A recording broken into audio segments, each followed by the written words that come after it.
see A Akinar. hook landing on Victor Master here. Wolf, who has to. Zanya doesn't get out. There's a re-engage from Akinar, who will get one tap. And there's the Cataclysm again. There's no shockwave yet. The Mudkip is just completely pressed in that Cataclysm. Another hook will land, but it's just the engage. The Nautilus Jarvan engage is too much for Cleveland State to handle. They're not So, you properly. know, in my book, this is looking like a game here, but we'll see. They, like you said, they do have the Kale. If she can clear this, potentially they have a chance, but with Baron and two inhibs down, it looks like it's going to be game. It's gonna be game over. I don't see a way. Cleveland State holds on here. Kalera with the ulti will hit multi-members. He'll heal some back. Just not enough damage for that Shen. And absolutely sandwiched. Wow, and what a performance by TE. The first we've seen them here in the LSS, and they came out and performed exquisitely. Exquisitely.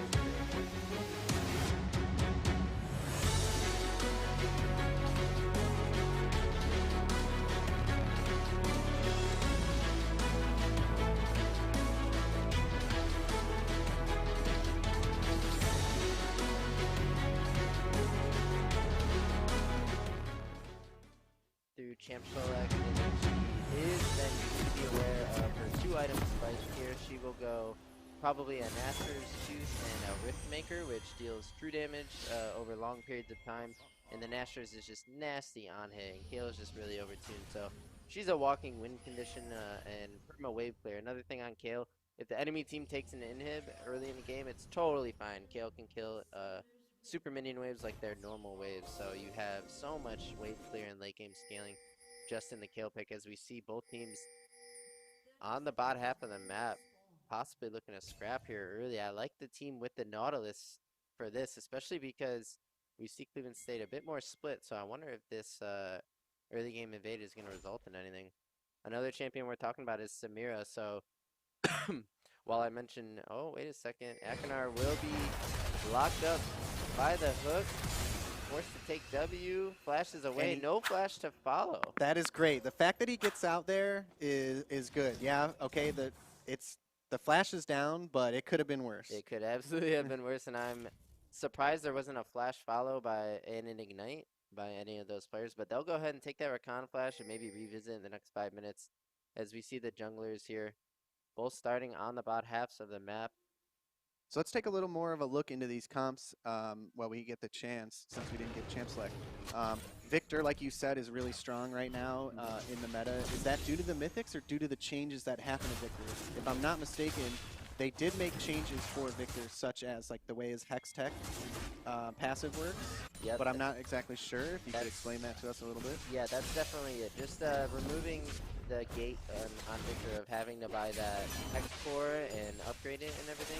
Now he can go ahead and, as we do see a level 2 gank from the Jarvan here, we'll get the flash from Victor.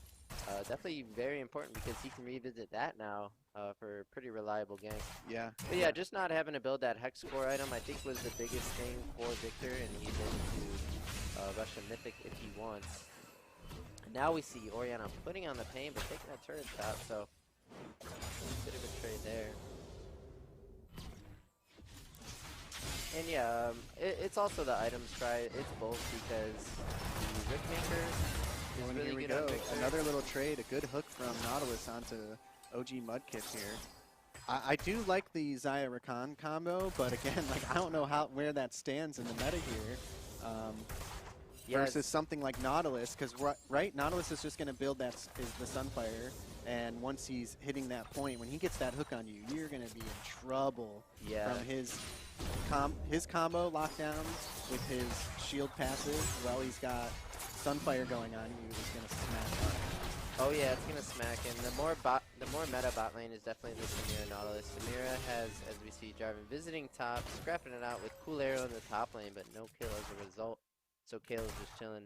Yeah, Samira I haven't talked about yet, but she's still broken enough that she can completely take over a game and randomly pentakill with her ult that resets for insane healing, and her synergy with the shield bow here. As we see a visit from Nidalee now in the mid lane, coming to help out the Victor. Yeah, nice little fancy footwork there by Orianna, dodging the spear, pretty clean. Gets out and then tries to take a little trade damage on Nidalee before she walks away. So nothing Oh, here we see Jarvan coming in here. Here comes his flash. He knows that Victor doesn't have flash, and it looks like it's going to be a kill over to Orianna for first blood.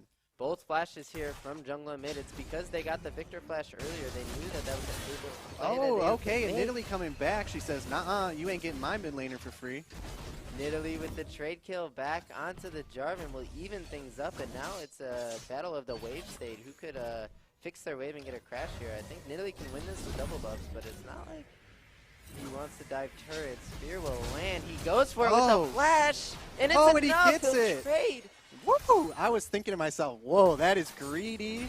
But I don't know. What do you think they're worth to take the trade kill on the Orianna there? Yeah, definitely worth.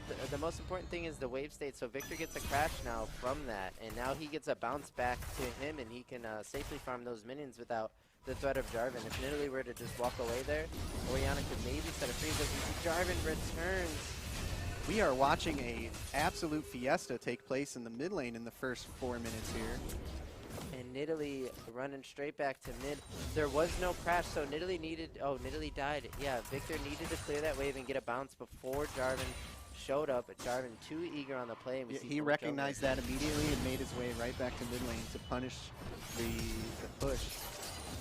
As we see Shen taking out the Kayle here. That's a matchup where Kayle, before she gets her range form, is quite weak, especially in the lane with Shen. If he lands a taunt, you're getting chunked. And you never really box that champion as Kayle, so you really need to just stick out for late game on that champion. She is Giga busted, but that doesn't mean you could just take her in the lane and bully. Yeah, needs to play the long game here, down and farm, but that doesn't mean it's over. And we see here Nidalee jumped over the wall, maybe going to get a pickup on Jarvan while he's clearing his camps. And does. Okay, but now she's going to get pinned. But it hits the Krug, and now she's going to be able to make that escape because Orianna walked into try, so he does have a way out here. Yeah, Nidalee, an extremely nimble champion, and she's so versatile because of her mobility. She can get around walls easily. She can get out of danger pretty easily, and a great pickup from 0976 here on the Nidalee with all three of Cleveland State's early game kills. Definitely a champion they can look to play around, as she will spike pretty hard on her first mythic. I'm wondering what it'll be, and I'm hoping it's going to be a Ludens, but I'm not too sure what 0976 will build. Yeah, I'm glad to see the play working out the way it did. It looked like they were going to get she was going to get collapsed on there. Orianna was on her way down. The bot lane was coming in, but Orianna pushed a little too far over towards the bot lane, giving her the way out, going around the red buff camp and into mid from there. We see the gold is in the favor of TE so far here. Another hook going down on Akernar and taking like half HP from a quick hook. Wow. Yeah. Was that the damage from Samira? Yeah, so chunks that hard? When Nautilus tags anyone with CC, Samira gets to, I think it's similar to the Ivern. So it's like now that her auto pulls her towards them after a CC ability. And probably some bonus damage on top of it from the Samira. Not to mention Nautilus, after a hook, can auto and then reset it with a W empowered auto into an E. So Nautilus alone can really chunk ADs to half health, and is better yet with a Samira with them. So we see Nautilus making his way down. I think he's going to get this hook here on... okay. Not going for anything. I think he recognized Nidalee was on her way down. Didn't want to make any too drastic plays where he could get caught in a 3v2 situation. If we take a look at the CS right now, we're pretty even across the board. Even in the top lane, which is surprising, we are fairly close in farm here.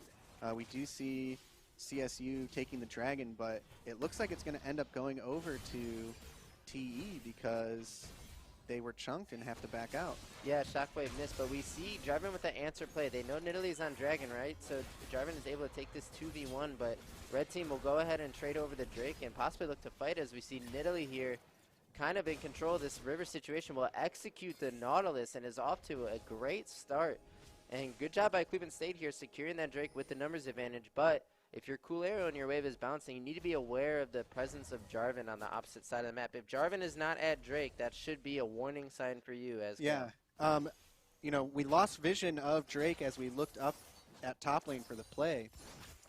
But it looked like, you know, CSU was going to have to back off the dragon because they were low in a 3v2, and that maybe TE was going to close it out and take the dragon, but luckily for CSU, I'm assuming Victor showed up and they took the play from there and ended up securing dragon. We see another play playing out here. J4 going in on Victor, getting a huge chunk. Victor looks like he's about to go down to J4, but maybe...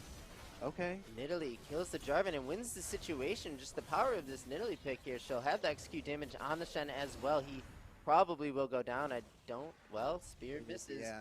Needed that spear to hit for the execute. Nice. But this play looks like it's going to result in a Rift Herald, which is great.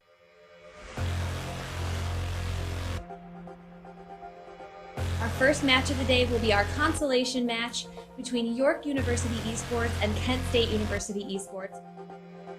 And has done really good on that champion. So when York University lock in set early, it means a lot for the success of their loaded onto the Rift for Games 3 between Kent State University and Bar Esports in our best of 5. Horn is up in 4 with TP, so Miami's still comfortable enough to start this Drake. They need and here, like I said again, Cassiopeia out by herself. Just Reckless going in, and here comes the pop blast. Alistar's gonna save the enemy. Wait a second, double TP. Everybody's showing up to this Drake fight. This is huge. Eyes on Lucian Karthus here. Horn ulti coming. It goes over to red team. Not gonna be able to do much. This Big might taunt. just be the kills here. Ultimate from Samira is actually doing so much damage, even though she's not being able to move her champion around. Triple kill coming in for Samira. This might be the quadra kill. Quadra kill on Samira, looking for the penta. Going after laser kick. Is this the penta kill? Penta kill! And here we have it in the game 3 of Miami versus.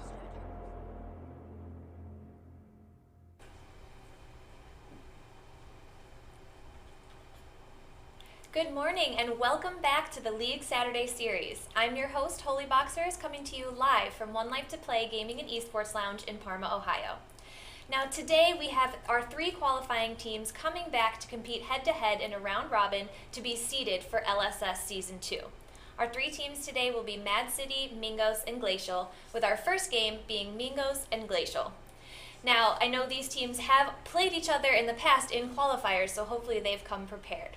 Now, just so everybody knows, today the new champion Rel will not be allowed in-game, but she will be allowed in the series starting next week, so just so everybody is aware of that.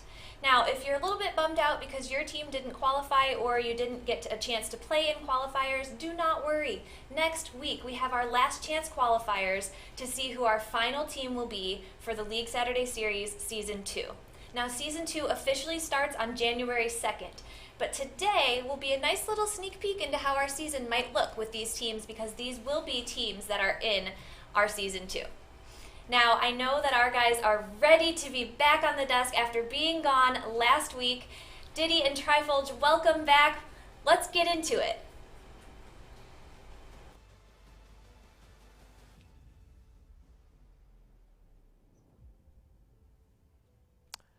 Thank you very much, Holy Boxers, our wonderful host, for that beautiful introduction. I am so excited to be back. My name is Diddy. And I'm Trifolge. And today we are doing our round robin of teams that have already qualified to decide their seedings. And we already have a rematch here. We have Migos going up against Glacial Esports. They played last week. What do you think about this matchup? I'm pretty pumped to see this matchup. You know, I will say these teams have had a little bit of smack talk going back and forth. I think they believe they are true competitors here, Ooh. and they are not afraid to show it in chat. So I'm excited to see how this game plays out. Will it play out the same as it did last week, or is it going to be a little bit different? I don't know, but let me interrupt you by saying it is never okay to attack the personal life of someone on chat. Agreed. That's just not cool. Agreed. I don't know That's if all that I'm was gonna taking place personally, but I'm Just definitely... don't make it personal, that's all. Yeah, I Keep agree, it game I agree. related. Yes, That's all. definitely. Anyway, but so when we saw them play last week, it was Glacial Esports that came out on top here with a really nice comp, and I watched the game back. We have it here on our YouTube, so in case any of you guys need to watch our games back. I saw a really nice Silas performance here for Glacial Esports. The mid-game kind of went their way, but it's not that Mingos was totally out of it. Do you think, you know, with the new items and the way that there has been a patch recently, do you think a team like Migos could take this week and really put it together and get the win? You got to answer quickly. Yeah, I think they could. Right now, well, you say answer quickly, but we're already jumping into Champ Select, and we missed a couple bans. we see Mingos has banned out Hecarim and Camille, and Glacial has banned out Shen and Ashe. So the biggest thing here is Hecarim, Graves, and Kayn are kind of a class of their own in the jungle. You could opt into a tank jungle like a Mumu. You can opt into a reliable set pick. But the top 3 dogs in the jungle, I think, are the Hecarim, Kayn, and Graves. So if Glacial does not want to ban one of those champions, because then Mingos can get the 3rd for free, so they don't. They're banning Ashe and Alistar. Ashe support AP is the thing now. Say what? Well, it's not AP. The support item gives you bonus damage for rewarding you for slowing the enemy, and Ashe just abuses that item. So do you take Comet on her? Yeah. I saw some people were saying Comet supports might be the new wave. People are starting to pick those up. We're seeing a first pick Malzahar. That is very rare, and yeah. So are we assuming straight up that that goes mid, or is there potential that that can go other places now? It's kind of just up in the air. We don't really know. I mean, I that think could potentially work as support. Yeah, I think it. Especially in a best of 1 like this, if we're being honest. It's really hard to say because it's the first pick, but taking Malzahar, you give up the Jhin, but then you can trade MF for that. Pantheon, another high priority S tier pick. He can go every role except AD. Actually, he can go all 5 roles. Mm-hmm. So the Malzahar first pick is a bit questionable for me because you should be taking like an OPS tier champion away from the enemy team. On your first pick. On your first pick. The Jhin Pantheon is a really sick 1-2 for Glacial. Yeah, yeah. That to me is an obvious bot lane pick for both, Could be. bot and support. My guess, unless they pick something bot that really Pantheon does not want to be against, that's the bot lane. Okay. I'm gonna assume. Well, there was an update to Pantheon. They tried making it so that he was less viable as a support, but it didn't work. Nice try, Riot. They took away, you know how Shield used to block turret shots? It no longer does. It's kind of the biggest change. Okay. But he's still in the scheme of things. role. That's not that terrible, though. Being honest about that. Yeah. It's like all you're doing is making his tower dives a little bit less effective. Right, which only kind of impacts like the highest level of play to where you're diving with the Pantheon, and now that you can't block shots, you get punished. Like it's only like, in my opinion, kind of higher level play affected. We see a Scion here, so definitely going to be a Scion top lane for Mingos. Yeah, Kaisa and Scion. So Kaisa has emerged as a borderline S tier pick, and that is a Heimerdinger 3rd. So some wild cards in this draft. Spicy. Yeah, that is pretty spicy. That will probably go in the mid lane, but could go top. And now it's round 2 of bans. And it's really hard to say what these teams are going to ban because I would have never guessed ever what they were going to pick. Yeah, pretty wild there. We're going to see the Morgana ban coming out for Glacial. And I think that is targeted for the Morgana that we saw Mingos playing last week and the week before. Yeah. And they performed extremely well with it. Taking that away, I don't know. I mean, that might be a wasteful ban. Well, sorry, I shouldn't say that because the ban could have been targeted for bot lane. It could be, and Morgana is usually a good ban if you want to have she can deny the Pantheon stun, right? So if you have like a CC support, getting rid of Morgana is always a pretty decent idea. And Thresh as well, so they don't want any like peel tools to stop their Pantheon from just one-shotting someone. I'm trying to see that Ivern. I'm trying to see that as well. That would be really hype. And it's going to be an Olaf. So between Olaf and Pantheon and Jhin, I mean, you can even throw Heimer in there. Glacial Esports Comp is really scary in the early game. The scaling advantage could go over to Mingos depending on the 2 champs they lock in here. If that Wukong gets locked, we don't know where Scion's going unless it's Wukong jungle. Okay. Echo and S tier priority pick, who they recently gave a buff to. He does bonus damage, more bonus damage now to monsters. So Echo jungle. Most likely going to be an Echo jungle. Yeah, and I've seen it in practice, and it can definitely be a really good pick. Echo is a champion that at 1 item he's great. At 2 to 3, sometimes he just one-shots, and there's like little you can do about it. Yeah. And now we get to know where Malzahar is going. Is it going to be Mal's mid? Probably going to be a support lock here. So Malzahar mid, the Scion top, and Echo jungle. I do like that. How is this Nautilus Kaisa going to do against Pantheon Jhin? I'm still pretty confident that's going to be the bot lane, but we'll see after this pick. Yeah, I think so too. You would just try and farm it up with Kaisa. There's no pressure on you to get any kills or overperform or anything. The Nautilus needs to do his best not to die because, you know, given that Kai'Sa's just going to play back and farm, which she should do in a Jhin Pantheon, it's kind of on Nautilus to not just get picked on by the Jhin and just, like, play it easy during lane phase, and then your Nautilus for mid game, you make picks, right? So Kai'Sa and Nautilus need to just chill here. That Jhin Pantheon lane is very scary. And what was the last pick? The last pick was going to be I can't remember, but unfortunately, Oh, it might have been a mistake pick. it might have been. I think there was a disconnect there, and we lost champ select. So unfortunately, we're going to be here waiting just a moment to get things started back up again.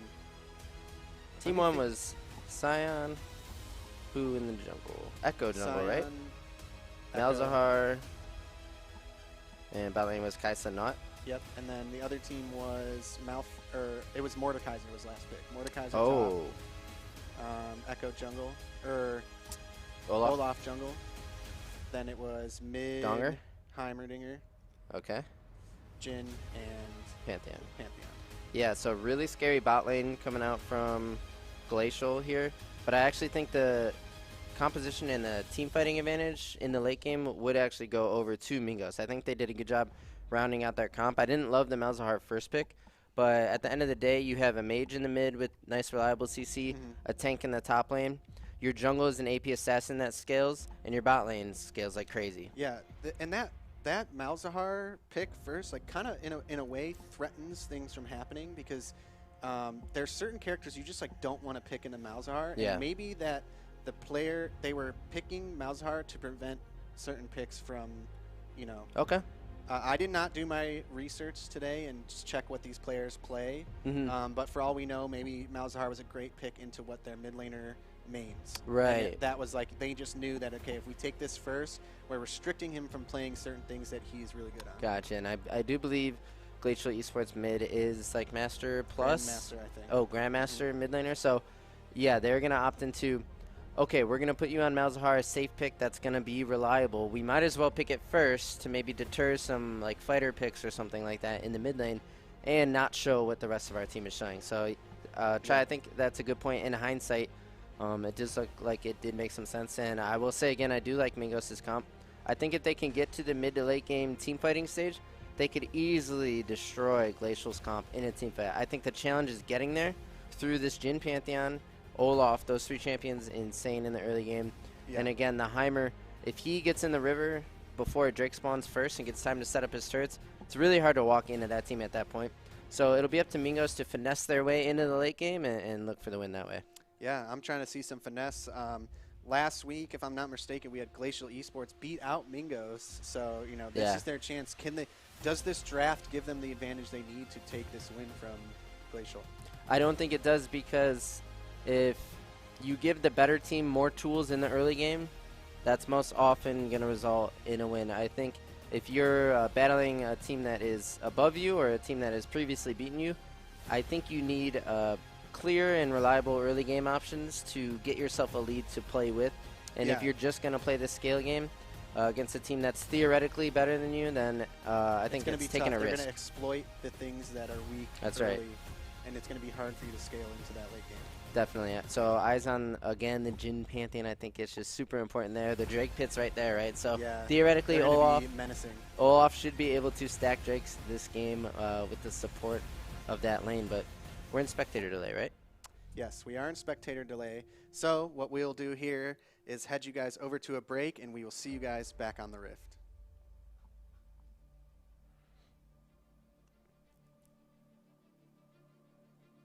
For the side of CSU, we take a look in the bot lane here. They're just getting a push going. Looks like maybe they'll crash and reset. I'm not sure. Try and take a couple plates. Yeah, but this is a bona fide 2v1 right here. They could look to dive the Xayah, but if she is level 6, she could just ulti to safety. And we see a bit of a contest. Shen'El comes in. Shockwave will hit Kale.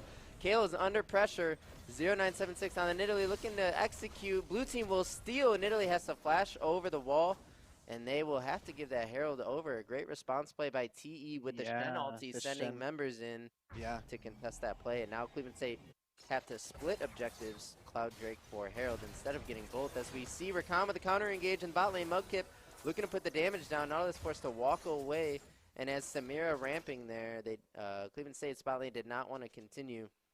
Nothing to come out of that play. Pretty even game so far here. Nidalee with all 5 kills for Cleveland State.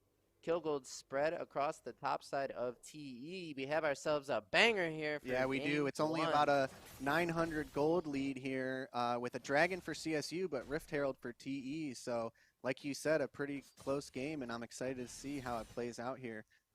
Nidalee, with all the gold and the kills, really going to have to perform here in the mid to late game to take those kills and make an impact with it for her team. But like I said, with the new items and whatnot, what is the state of Nidalee right now for mid to late? I think Nidalee is a bit harder to pull off, but once you get this, kill lead that they have, as we see a 2v2 breakout with Jarvan engaging on Nidalee, she gets the Kayle heal and the Kayle ulti, but is forced to run away right into the arms of Orianna, who will take that shutdown, and they'll look to press on Kayle, who has no ulti, is forced to flash and able to get away.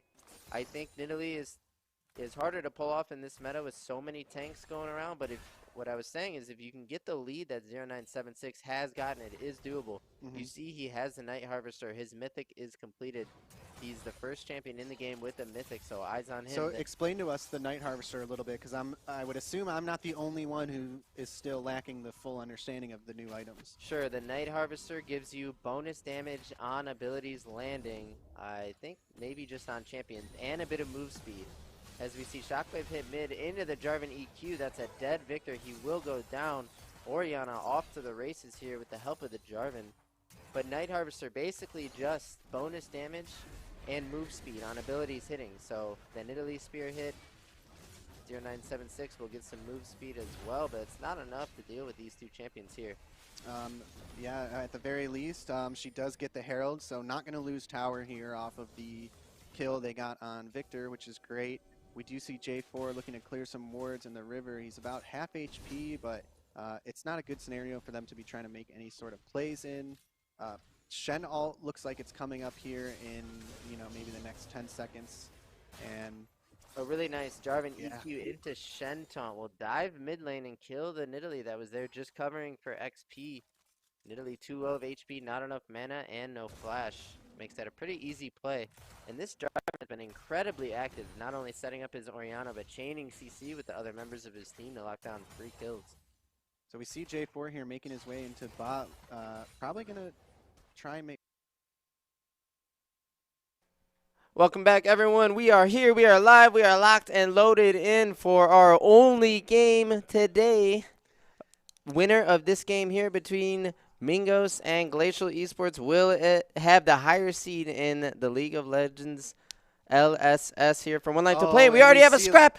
Level 1 at the focus is Olaf, and he just drops instantly. I'm not going to lie. This is what we love to see here. This is what we love to see here. Try Olaf already going down. 1-0 lead for Mingos. But like I was saying, this is the League of Legends Saturday series brought to you by One Life to Play. I'm Diddy. I have Trifolge here with me. Hello, hello, hello. And that's what we like to see in the start of the game. Woo! Unfortunately, League of Legends chat just says F you guys because we're trying to hide the chat as well as made the chat size down to 0%, and it's still showing up in our games. I don't see it on here, though. Forget us. Oh, there it is. Well, don't read the chat, ladies and we gentlemen. apologize for that. Hopefully be not that distracting for you guys as we get into game here. Yeah, and so this Heimerdinger pick makes a lot of sense into Malzahar. Typically, Malzahar likes to play into, melee champions or low wave clear champions so that he could just perma push and have a safe lane that way by getting multiple bounces back to him that he can farm safely. Let's see if Mord eats this. He does. A nice auto here, too, for Sion. That's a good trade. But the idea behind Heimer is, no, I will perma-shove you. You'll never get in range to army without getting hit by my turrets. And I like the idea of concept here with this mid lane pick. I'm looking forward to seeing what this bot lane pulls out, like we said.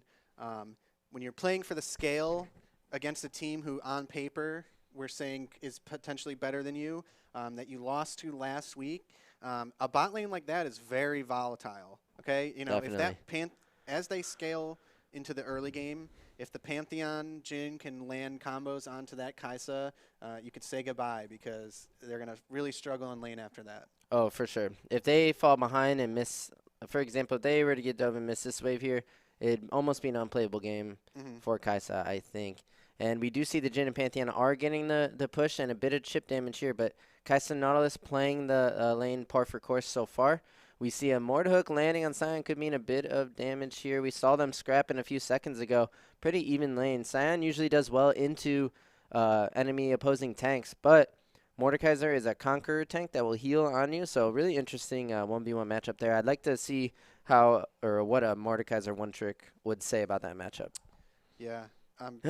We did see their Hybridinger getting into the blue side jungle to get a deep ward and potentially, I think, a turret down into the brush next to mid blue side tower. Olaf making his way into... Yeah, that could be a dive here. I think Sion might go down. There's only a few minions to work with, but he doesn't kill those two. Here comes Olaf. He's right in that brush. Do they wait another wave? He's recalling in that brush right behind the Sion. Sion might be dead here. Directed camera telling us, don't worry, guys, things are a little chill. Right. That is a flash force out of Jin, which you don't expect to see. And the follow-up play here from Blue Team, we see Echo harassing the player for Glacial there. And let's see, Olaf actually elected to... Yep, here comes the dive. Dive here should be pretty easy. He will flash the... Hwangi there with the flash follow-up and the E to strike him down. The dead Sion almost chases him away, but actually... he gets away, so yeah, he throws just the axe. Sion wisely flashes that, and you'd think the play ends there, but not lands a hook. And is this the Kaisa Nautilus looking to turn the lane? Pantheon stepping up pretty far. And I think because of the sequence that happened in the river, the Kaisa Nautilus lane is actually able to get control and get a nice crash there, so that's meaningful as well. I think as long as they keep the pressure on and they control the wave in the correct fashion, then they do have a bit of advantage here, and hopefully they can take that and roll with it and not give it up. Right. Continue the momentum and complete your items on curve as Kaisa. You can find yourself with some angles to get into the game and even get ahead, and if that happens, the comp for Mingos will be looking nice. Yeah, minion management and back timings are going to be very important for the Mingos bot lane. Most definitely, and I think Kaisa did get a nice recall here. You see she's only down 4 CS as she returns to lane. Which means she probably has a wave to pick up because of the crash, and she'll be about even. And that is as much as you can ask for out of your bot lane. Yeah, we see Malzahar TP mid as well as the red side bot lane taking their base right now after wave comes in. And potentially Olaf looking to solo this dragon here. Yeah, he just approached it here, and now Echo is on his own top side. So it's not exactly a split map here because... despite Echo invading the blue side jungle not long ago, it is Olaf now who is on this side able to solo out Drake. But will he be spotted out by the Nautilus? Probably not. I think he'll get away with that. I think they just put the ward down in the river, and unfortunately he's already deep in the pit, so that ward's not going to catch vision of him. Mordekaiser in a 1v2 that looks doable, but the Echo probably DPSs him down while Sion just runs away. I'm not sure. Does the healing in the Conqueror come through?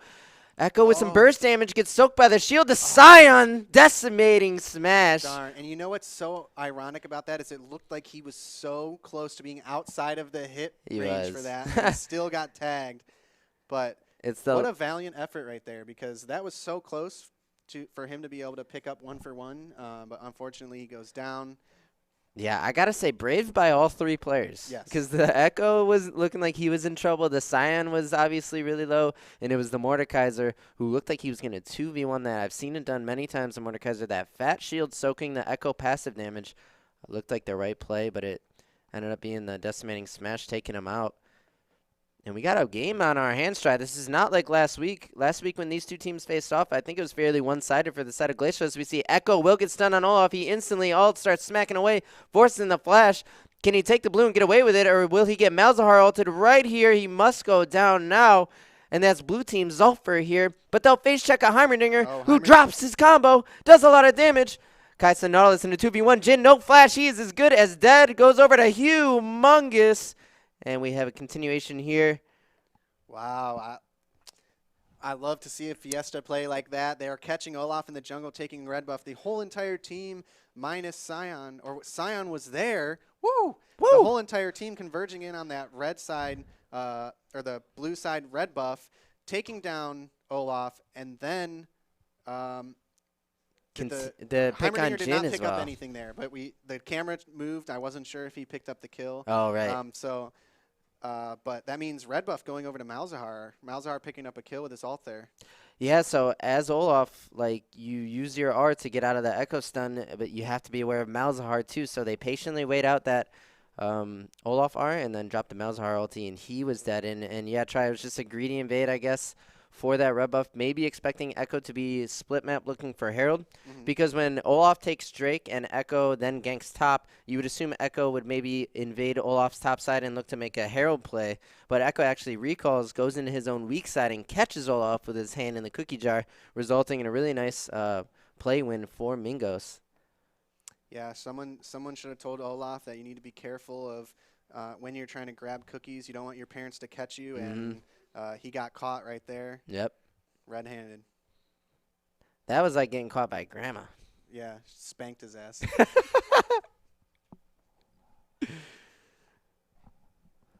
All right, and let's see, where is our game state? We have Drake. It's a cloud spawning in 2 minutes, and it's an Infernal that goes down, so it will be either Mountain or Ocean Soul, two very relevant Cloud Soul possibilities here on the table for us. And another thing to add is Olaf is up quite a bit in the farm department against Echo. This is to be expected, I would say, but maybe not to this degree.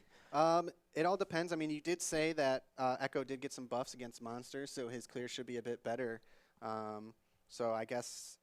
Here's the 2v2. So when the Pantheon shield drops, I think they could just DPS him down and Kaisa can walk away. Let's see if she gets away. The ulti will soak the Jin Q. That was really nice by Humongous.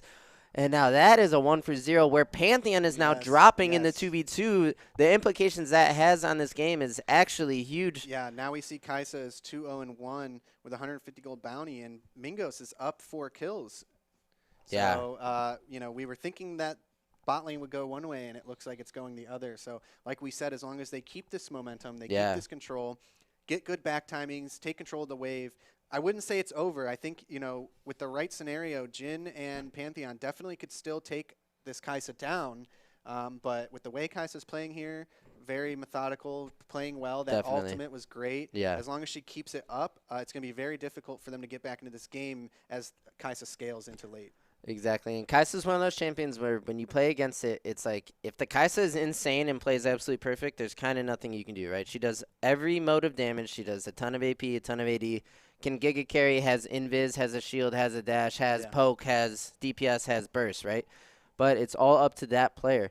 But the reason Kaisa's S tier nowadays is because she actually can output damage pre-one item, and especially once she gets this Kraken Slayer try, you'll be interested to see how much damage she drops. As Echo will engage, lands the stun on the Pantheon. Once the shield goes down, he is as good as dead. Sticky Arms with the kill here on Echo. Heimerdinger needs to be careful here. Echo, oh yeah. I wasn't thinking that ult was going to come down. I was thinking he had to be careful of the Echo, and then I saw the Malzahar ult come out immediately, and I just knew it was over. Sticky Arm's going to go down to Olaf. To Olaf with the trade. He could maybe 1v4 this for 2 kills. He's still swinging, and he's healing. Can he get Humongous? Oh. He gets a triple. He's still going. The Jin ulti support. This is going to be an Olaf quadra kill.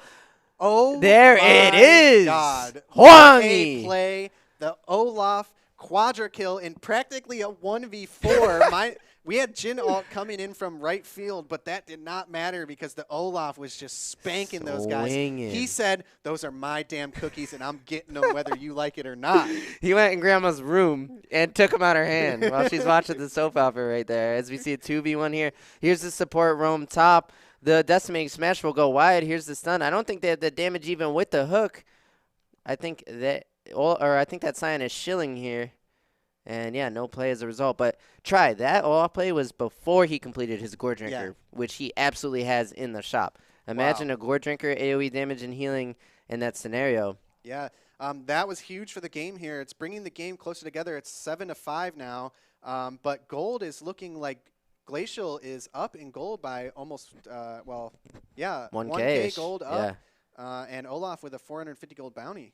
Echo harassing the Heimer, but gets stunned up by the Pantheon and will drop immediately. Really nice counterplay from Pantheon here.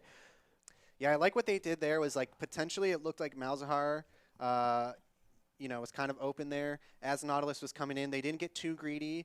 I was a little worried there that after they get that play and then Malzahar looks like he's alone there, they might jump on him. The moment they jump on him, here comes Nautilus out from the brush right in front of Red Buff, and it would have been a terrible scenario for them. But they took what they got and left it at that. Smart plays, trying to keep this lead that they have and bring it back. They are up 2 dragons as well. That's right. So Hwangi BF here on the Olaf, really making that pick count in the early game and helping out his Jhin Pantheon lane that has fallen behind and the Heimer that is doing, fine, but really carrying the early game here on the Olaf pick. You'd love to see it. Yeah, I think they really need to get that early lead. Like right now we're saying game is pretty close. They're only up 2K gold, down 1 kill. I don't know if that's going to be enough to contest this late game powerhouse that Mingos has. You know what they need, tries the Drake Soul. I think you just play 100% for Drake win condition. It's going to be, we have a Malzahar ulti in the 1v1 scenario. I don't think the Heimer will drop. He's actually advancing forward. He's still burning. So he does fall. They get the Olaf ultimate as well, and it's a 1-for-0. Here we go with the Echo engage. Something makes him snap back to the bush. Here comes his ulti. Big burst damage, and Humongous will take down Lamelia and get himself a double. Now that is Kraken Slayer coming in premium. Wait a second. Yeah, in the meantime, while that play is happening, Olaf is in the mid lane soloing Malphite after he picked up that kill. Malzahar. Malzahar, and wow, they're all over the map right here. That must have been an interesting play from Zulfer here in the mid because last we saw try the camera. Wait a second, Mordekaiser just making young bones younger. So that's an unofficial ace. Is it really an ace? Unofficial ace across the map. I think they took down everyone there. Maybe Kaisa got the double and her teammates died. It's actually a trade. I'm just thinking like there's so much action going on there. Dude, I got lost. We can't even follow. But the Mordekaiser now beating out the Scion in the top. It looks like a trade of all kinds of roles here. Different advantages emerging. But at the end of the day, I think Kaisa is probably the most important piece here. But the Olaf seems with the Gore Drinker here, if you are fighting him face-to-face, he's up 40 farm as well, tries. So that Olaf is absolutely monstrous. Olaf is in the position to just steamroll this game and take it away for his team. The rest of the team not doing so hot, but as far as farm goes, it could be worse. So I think as long as they play it right, and like you said, they prioritize these dragons, go for the soul, they still have potential to take this game away before Mingos hits late game power spikes. Yeah, definitely. You just get this Mountain Drake in 1 minute. You see they're kind of setting up already here. They're going to want to push in the bot lane if that's possible. But here we come with the Scion ulting through the middle. He will miss, but he's in a pretty good spot. Hwangi is advancing on the Malzahar who ults him, but it doesn't matter. He's still swinging. He turns to Echo now. 1, 2, 3. Echo's forced to ult away. It's all Hwangi right now on this Olaf. He probably still has Gore Drinker. I don't think he's scared at all. And now those kills mean that Drake in 50 seconds is likely going over to Glacial. Yeah, they do need to be careful here because Echo is still alive. He does not have ult, but if he can get over into that Dragon Pit with his E, there's a potential steal. I think it's level 12 to level 9 in the jungle try. That Smite is going to be doing like close to 200 more damage than Echo's, maybe 150. Oh, man, that is brutal. Oh, the hook lands on the Olaf. No ulti. Is this the pick chance? Humongous has opened up. He's trying to drop the GPS, but look at that Gore Drinker heal. Now Humongous is forced to peel away. We got TPs coming in. Can blue team win this fight? It looks like it's possible. Sticky Arms is defeated. Popping. The Pantheon will drop, and now it's a chase on the Olaf, who turns with his ult. Can he Gore Drinker this? No, he can't. I was so close to saying this Olaf is unstoppable. But wait a second. It's red team. So if they're going to give this Drake, that means they're going to get a ton of blue team's base at this point. Glacial, the Zelfer has approached. Now he's in the death realm. I don't think there's a way he can get out of this. He will just drop for free for walking too close to Mordekaiser. And now is it going to be red team's Drake? There's no one in the pit. You think when blue team won the fight that they would get the Drake, but the red team counter pressure in the mid lane meant that they had to respond or else they would lose their base, maybe an inhib turret. So good macro movement from it was Heimerdinger and Mordekaiser, right? Yeah, in the mid lane to stop counterplay. But Humongous is opened up, and look at that AD diff right there. Yeah, Kaisa in a Humongous one-on-one. just showing the prowess of having those extra buffs. Oh. But, I mean, seriously here, he's 6-1-2 and just scaling into late game. And he has Kraken Slayer. Try this item, has gotten buffed a couple times, and Kaisa loves it. She just does a ton of burst damage and damage over time. Yeah, looking at the top scoreboard here, the teams do not look too different. But if you take a look at our bottom scoreboard here and you look at these stat lines for our champions here, I think I'm going towards the side of Mingos because, yeah, Olaf is 7-3, but as we get later and later into the game, I don't think that's going to be as impactful with the rest of his team kind of falling behind to Mingos. Yeah, I have to agree with you. I would probably favor, it's really hard to say. It's hard to say at this point because now we see Glacial picking up. Right. The trade objective here, taking the Herald. Yeah, and I did miss it, but Mingos did get the Drake there while he was taking Herald. So I think whoever gets next Drake is likely to win the game. So if Mingos gets the next Drake, ties it up, and that also means that they didn't, lose a team fight or anything, they're probably going to scale into this game. Unless Glacial can use that third Drake to bait something, maybe drop a Herald, take a few towers, and really hard trade for that Drake. If Mingos gets it, then I do like them better. But right now I think I'm still leaning towards Glacial here. Just the 4 turrets to 0. As we see, the Echo will engage on Mordekaiser. Starting to do some respectable damage, but now he's in the Death Realm. Forced to ulti the first Q. I think he gets out of here. Drops some damage, but man. wait a second. The Mordekaiser absolutely bursts I don't think this is going to be enough. I think Mordekaiser's going to take them both down, and he does while there's still a fight going on. He's smacking. Now we have a 3v3 right here with a beautiful Nautilus ultimate. Opens up the Kaisa, who is dipping and dashing around the Olaf. Can he get on her? The flash over the wall. Really nice kiting by Humongous. You know what they say about guys who can kite really well? What do they say? I'm not. That they have big shoes? They have big shoes to fill in the LSS as the weeks go on. They do. Because Humongous is putting on a great performance here. He needs to keep this up. He is. If I'm not mistaken, I think he's 8-1 now, maybe even 9-1 after. Watch the Kaisa here. The flash over the wall is key because now Olaf can't continue. If Olaf kills her and gets Triumph, then he's just smacking on a Nautilus for 2 seconds. Nautilus dies, and then he's just Scion is like basically healing for him. So that could have been maybe another Olaf double kill with the Scion running away.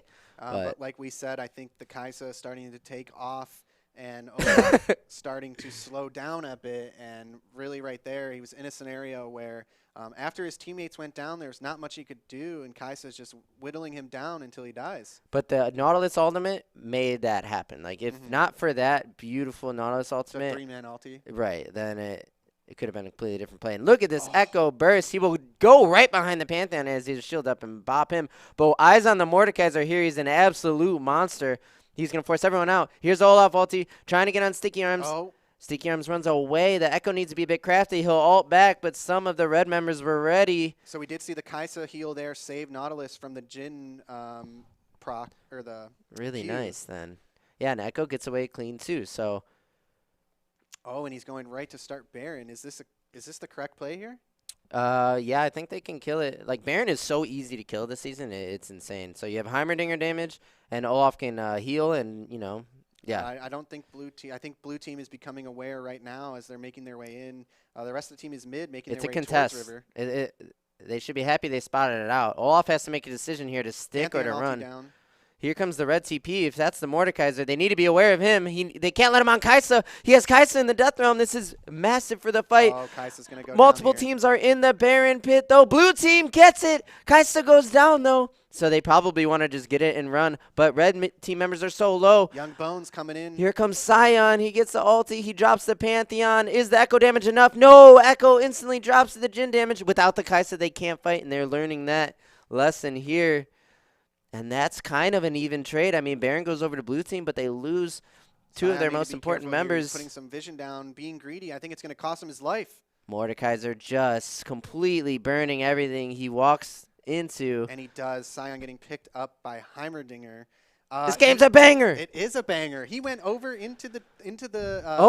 And there's more. Mordekaiser's still my slamming. God. they need to perma-respect the Mordekaiser and play around him and wait for their Kaisa, but it's red team now getting some value out of that Herald, chunking top turret down to very low, but it's the Baron minions for blue team. The Echo Smite. We didn't get to see exactly what was going on in the pit. The camera was watching the Kaisa Mordekaiser, but great I was Smite. watching the Kaisa Mordekaiser too. I was watching that play going, oh no, I think she's dead. And she did not get a QSS. So she has to rely on staying far away from the Mordekaiser. If you pick up a QSS there, then the Mordekaiser can't really ult you. You just remove it. But maybe she didn't have the 1300 on that death, but not getting the QSS means she needs to avoid that Mord. He's an absolute unit. At 3 items here, we have Riftmaker, Nashers. That's the Kale build. That was nerfed. Apparently still good on Mordekaiser. And now Azanya's too. That champion's going to be hard to kill unless Kaisa's it looks free. like this dragon's going to be contested as well. Here's the steal attempt, and the Echo gets it. Sticky arms. Wow. Landing the smites. Man. As we said, I think this is the turning point for this game here. Mingos is still down a little bit of gold, but now they have 2 Mountain Drakes, and they are up in 2 kills. Kaisa is Beautiful 8-2. Just absolutely going to become a powerhouse into this game. Yeah, for sure. Remember, she still has her upgrades, her evolves. Looking at her build, I'm not sure exactly where she is right now. She might have the Empower Q and Invis, and I'm not sure if she gets the boosted AP, but nevertheless, Kaisa with 3 items plus does a ton of damage. And it's the Mordekaiser who has emerged out of top lane as kind of the carry for Glacial, at least for now. Yeah, definitely. I mean, I don't think Olaf has picked up many kills in the last few fights, as Mordekaiser's just, I mean, honestly, his damage is surprising to me. Yeah, when he bot lane 2v1, got both of them, wow. I was surprised with the damage there. Got to be honest. Now, Foot Clan's here. Well, it is a Scion. Okay, good dodge. Oh, a little bit of that mastery. Oh, the level 6 Pog. In a bit of a neutral state here. Baron, I believe, is one off. But the Echo, here comes the E. Proto Bell, Q, Auto. Goodbye to La Amelia. And here's another hook, forcing the Olaf ulti that soaks the Mel's ulti, but he still might drop. Here comes the Kaisa ult. And the Nautilus, he got so much with that Olaf ulti, but they just ran him down. Scion, and here comes fear.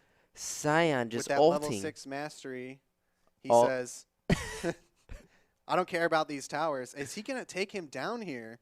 This is some bounce action right You here. were and right, I think Diddy. That is a true Pog champ with that level 6 mastery. Hey, that's a level 6 Just, gets you. You understand your limits. You go in between the enemy's turrets and just drop that damage. But, yeah, Scion shouldn't sit there and really fight the actual top laner. I'm sorry, Pantheon shouldn't stand toe-to-toe with an actual top laner. But we see Moore did get the ulti here on the Malzahar. He is probably toast. He will flash. I'm not sure. Yeah. I don't think you flash here because all you can do is float away at this point. And Zemsta. Yeah, a bit of a misplay on the flash there. Flashing just to dodge 1Q while still inside the ultimate. It's so it's force of habit. Like, yeah, you first just of all, see that coming down and you want to live. You're terrified when you're in that thing. And then when that Q comes down, okay, now they will Pantheon trade coming back with a vengeance. Okay. On the Scion. He says, young bones. This could be, okay, no, Jin is too fast. What is this? A 2v1 Heimerdinger versus Kaisa and Nautilus. A bit of CC, and that Kaisa burst coming through. Is there a trade on the Naut? There is not. Try. We just have 2v1s and 2v3s going on everywhere, all over the map. It's a bit of a chaotic game here. Just a bit. I like it. I do too. Very entertaining match, and the gold is only about a 1,500 difference for Glacial here. Drakes are 2-2. Try. Remember I said whoever got 4 Drake would win the game. That is now Mingos, who I think is actually looking like they could turn the game, but I think it's really anyone's game. Here's another Echo engage, and it's the Gale Force. It's the Gale Force that got Jin away there.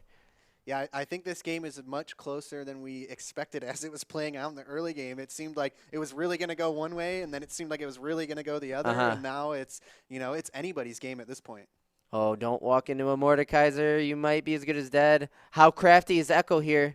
He will use ult. The shield doesn't hit, but I think he gets away. Yep. Oh, hopping that wall is really nice. Now the Mord is in a 1v3. He will then flash, so flash for Echo R. He's in a 4v1 scenario. A bit more burst down here, But Yeah. there's no objectives to take. Baron's up in 15. We got a 50-second timer on Mordekaiser, so we might see potentially a... That's a full send for Baron, I think. I You think kill their so, strongest yeah. guy, and Baron's up in 7 seconds. So we see Malzahar in the bot lane, but he does have TP. Echo's making his way out of base right now, so I don't think they're going to have the time to do this. They don't have the time or the numbers. Olaf making it... I think they're going to go for Dragon. Sorry, So I meant Echo. Echo's making his way into bot side jungle. I think they're going to prioritize the Dragon that's up in 25 seconds. I disagree with that play call, but let's see how this 1v1 should go to Olaf, but he's already used ulti. So Malzahar wanted to do a late ult, but that's a 1 for 0. I think if... I'll wait. Echo looking for a trade and might just drop now. They're going to surround the stasis. He will flash. He has no ulti, though, so follow flash by Olaf, who can now run Cyan down. It's the Kai'Sa and Nautilus are in top lane, so these guys are just basically running away or they're free food. It's a complete split from Mingos being punished by Red Team, and now you just have Mordekaiser, who's going to actually be able to ulti the Kai'Sa in a 2v1.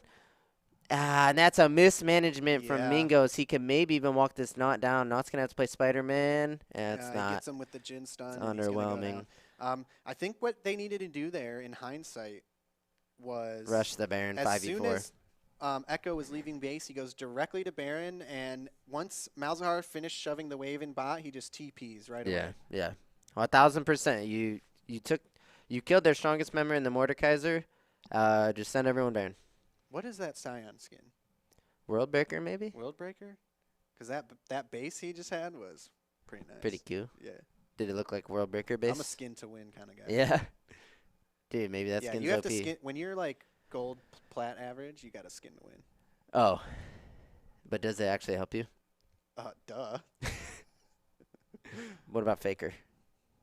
Well, I don't know. I probably spent more money on League than Faker has. Faker's made money on League. Anyway, we have a banger game on our hands. So a bit of a mismanagement from Mingos, I think. In macro, splitting up, sending a few members to Drake, who all just died, sending 2 members top, who just get 2v1 by Mord. But can they bounce back and ultimately scale this game away? Kai'Sa has 3 items now. Yeah, I think as long as Kai'Sa just avoids that Mordekaiser, she's going to be in a great place. She's 10-3 with still 3 no completed QSS items though. plus boots. Still no QSS. Like it's kind of like a, like following a build path kind of mistake. Yeah. Like not building specifically for Here's the the game that's Echo happening right in engage. front of you. Gets the Gale Force away from Jhin. That's a 60-second cooldown. I think maybe she should have picked up that QSS after she finished second item. Yeah. If Mord ulting you means you die, you kind of need a QSS unless your team has can deal with them. Mm-hmm. The worst is playing a champion like a top laner that if he ults you, you die, and you can say you're behind like Camille. I don't want to get a QSS, so that's the worst. It is. It's hard to make that decision of, right now she's 10-3. Does she decide to just keep building damage to scale into, just taking these fights? But I think it's never too late because of if she if they fight right now and she dies, it's potentially game. Yeah. Not to mention you could use the QSS on a Jhin W, a Pantheon stun, a Heimer grenade if you needed to. Yep, and we do so. Mordekaiser all is back up. They are shoving in 3 waves into blue base with Baron buff. So they need to be cautious here. I think if the play is to just clear these waves, kind of wait out the Baron, try and protect your towers, save inhibs if you can. They're doing a not bad job either of just clearing the waves out and keeping them right outside the base. Yeah. Even if one inhib were to go down here with Baron, that's not too bad. And they'll get Olaf ulti as well. Do they lose bot turret for that commit? No. I don't think so. No, because Kai'Sa's down here who has reasonable ways to kill Baron minions. So does Malzahar. Oh, Echo going for the engage. Yeah, is there a Gale Force? They get the Jhin flash. That's really important. Here comes they need to Olaf, watch who out for remember this has Olaf. no ulti. Olaf has no ult and no flash, and he's in the base. Okay, so Gets they the will Q suss on him out. sticky arms, though. Slows him down. Otherwise, I think he would have got on him. I don't think with his that health pool, he's got enough to burst him. But, yeah. And it's he's gonna start hitting the turret here, taking the turret, but no ult, no flash. I think he just dies for this, Yeah, I unless he think can Gore Drinker his way Oh, out. but here comes Kaisa with the ulti. There's the Gore Drinker. It's good damage, but Kaisa can So I deal think now with. they need to make their play. They need to go all in right now in a 4v5. Yeah, because Baron's Pantheon down. is probably dead here. And so if you're going to let Pantheon die, you should just retreat at this point, take the top inhib and be okay with that. But that is actually a respectful defense from Mingo. So only lose one inhib, get a couple One trade inhib kills. gets 2 kills. Dragon is up in 1 minute, so now they can maybe take this time during respawn timers to get a little bit of control. Cyan's going in to the Mordekaiser, who will now ult him, and does he kill here? I think he does. Look at those autos with the Nasters. Jesus, the Riftmaker as well. Mistakes were made into this Mord, who now has to Zanyas because Humongous can DPS him, so he Zanyas and flashes, but is able to kill the Cyan and get out. I think a little bit of a misplay there to get greedy for the kill. I think the play there was to take those respawn timers.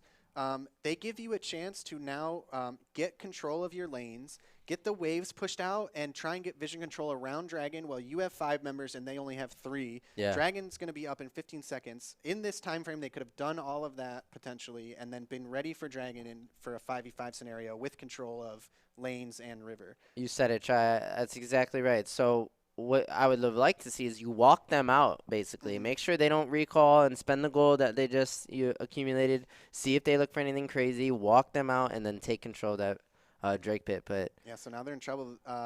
Red team does have control of Cyan is Dragon alive pit. with TP, though. So here he is with the TP. It's going to be a 5v5. The implications of this fight are massive.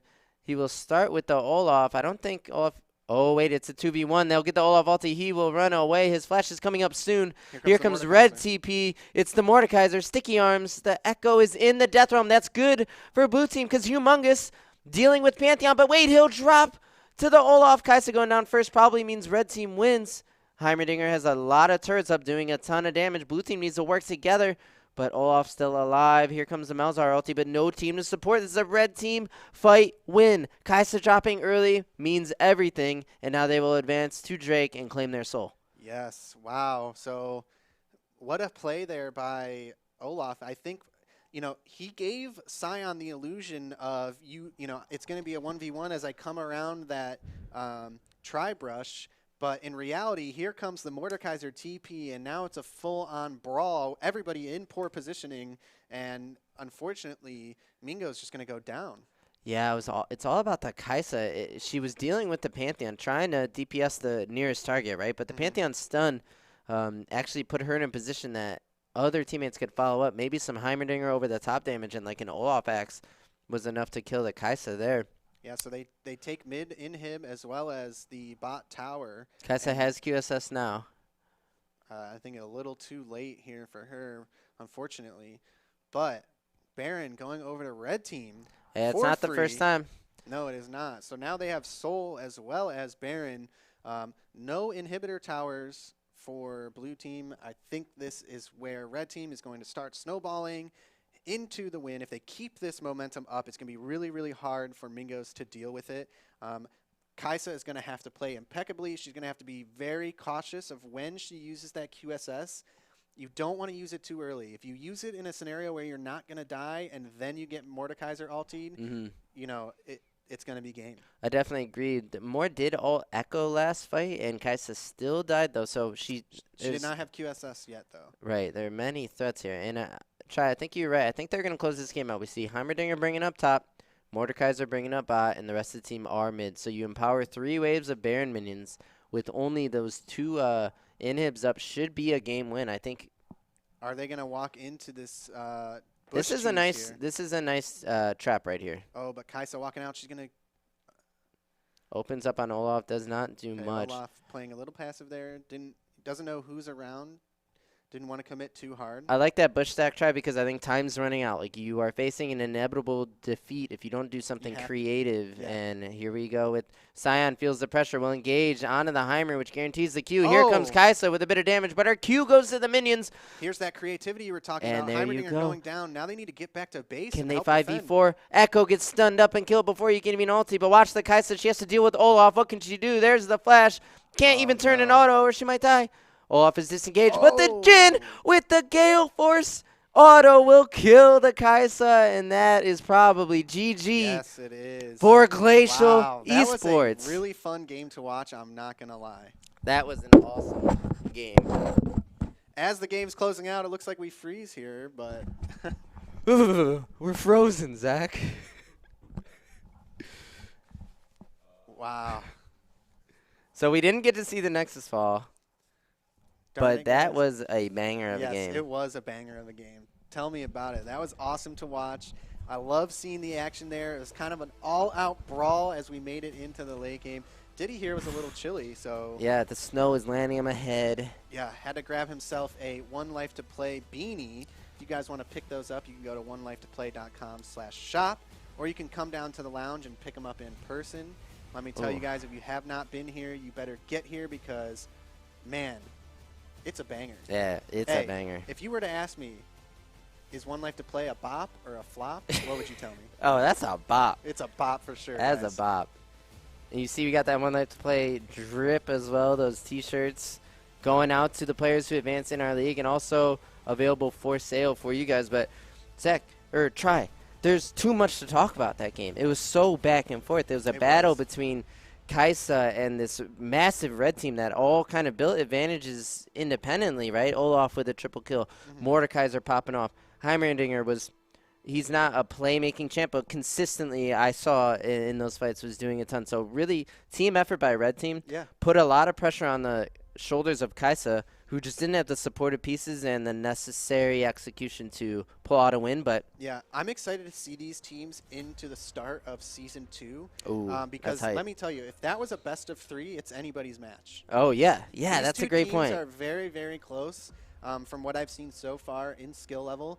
And I would love to see them later in the season getting some best of 3s to see who really will come out on top.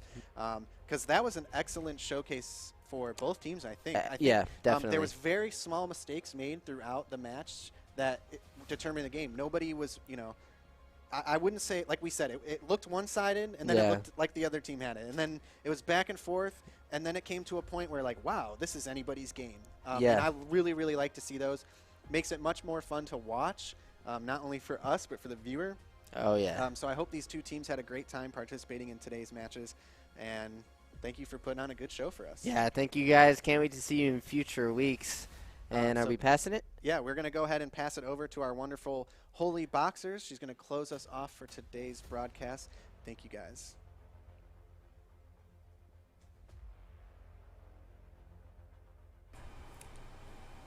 All right, thank you guys so much. It was such a pleasure to have you guys back on the desk casting for us. So congratulations to congratulations to Glacial for coming out on top and placing higher in the seeds for LSS Season 2. Now, again, I'll remind you, next week is our last chance qualifier where anybody can come and try to qualify for LSS Season 2. And then after next week, we will officially put out our bracket with our seeding and all of that stuff. So Season 2 officially starts January 2nd, so after next week, we'll take a break for the holidays, and we'll come back in the new year ready to kick off our regular season play. And I know I'm just so excited to have a Season 2, so thank you guys, everybody out there, for making this possible for us. Again, congratulations to Glacial.